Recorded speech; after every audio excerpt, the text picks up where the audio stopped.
Brought to you by runtogold.com, the premier source for monetary science applied to geopolitical, international, and economic, financial news and events. Welcome back to the runtogold.com podcast. This is episode 8, where we will be discussing the derivative illusion. How much is $700 billion in gold?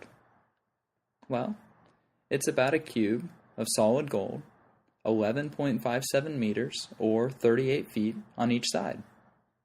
For reference, an average 4-floor house is about 36 feet tall.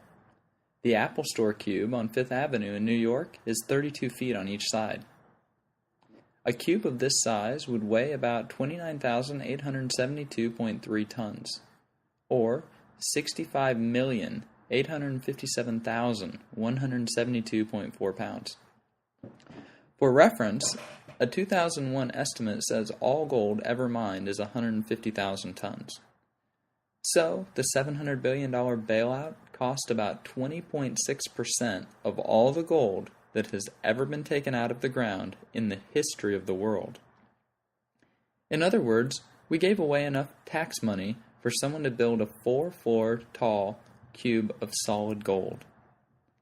Often the assertion is made that there is not enough gold to return to a gold-based monetary system.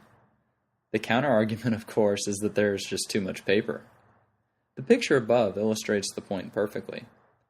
The dollar-based monetary system is the largest bubble in the history of the world. Gold has been, is, and will always be the center of the financial universe. Why? Because at all times, and in all circumstances, gold remains money. In 1971, most people were too gullible and accepted the thinking that the Earth, or US dollar, revolves around the sun, or gold. Today, by luck, I ran into a friend who was a chairman and founder of a respectable bank in Nevada. He is extremely well connected. We spent some time talking shop. He remarked that oil is going to 50 and gold to 500. And in about 2 years, that gold will probably begin performing well. I would not be surprised if both assertions are proven correct over time because of the nature of the deflationary credit contraction, as gold abuts T-bills in the liquidity pyramid. Nevertheless, my bullion is not for sale. Why is that? Because the current monetary system is an illusion. The gold market is tiny compared to the Tower of Babel that has been constructed on top of it. The pricing mechanism is completely broken. My friend, who often teases me for being a gold bug, does not understand some basic monetary science and theory. He views gold as a portfolio asset. I view everything else as a portfolio asset. We hold opposite views about what is the center of the financial universe. I launched a calculated rebuttal about credit default swaps vaporizing firms. He revealed his ignorance by responding, "Yes, is there going to be any end?" I responded, "There are $1,400 trillion of derivatives, and central banks use some of them to manipulate the gold price. The great thing about gold is it is either in my hand or not, and $850 billion of it cannot be created out of thin air." I then briefly explained the future of currency with digital gold currencies like gold money, and how it eliminates counterparty, settlement, credit, payment, and Hertzstock risk from the medium of exchange and store of value. The change of the monetary system is only beginning. These digital gold currencies are still in their infancy.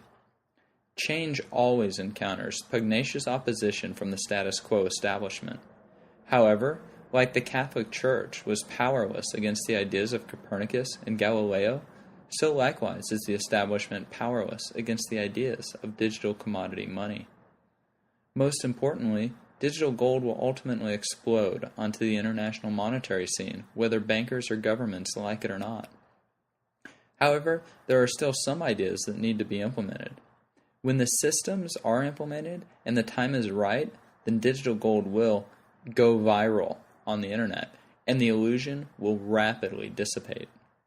My strategy is to acquire gold on a consistent, regular basis, with a constant percentage of proceeds from cash-flowing assets.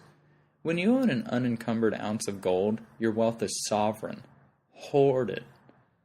Humanity's gold lust has been dormant for nearly a century, and when it awakens, it will be extremely vehement and go viral. Those who own gold know of what I speak. The yellow metal seems to call to the inner conscience and resonate with our DNA. The result will be that the pitiful garrets of the central banks will be overrun. But patience. Now is the time to open a free gold money holding or account. You need not even purchase any bullion. Just become familiar with how they function and comfortable with using their services, such as the national currency accounts. First, these digital gold currencies will be alternatives to the current monetary system, but eventually they'll be complete substitutes.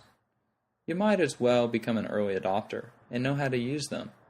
That way, should there be massive collapses of the banking and financial and monetary systems throughout the world, you'll be prepared and have a backup.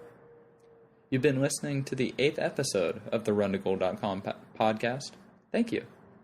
You've been listening to the RunToGold.com podcast, the premier source for applied monetary science on the web.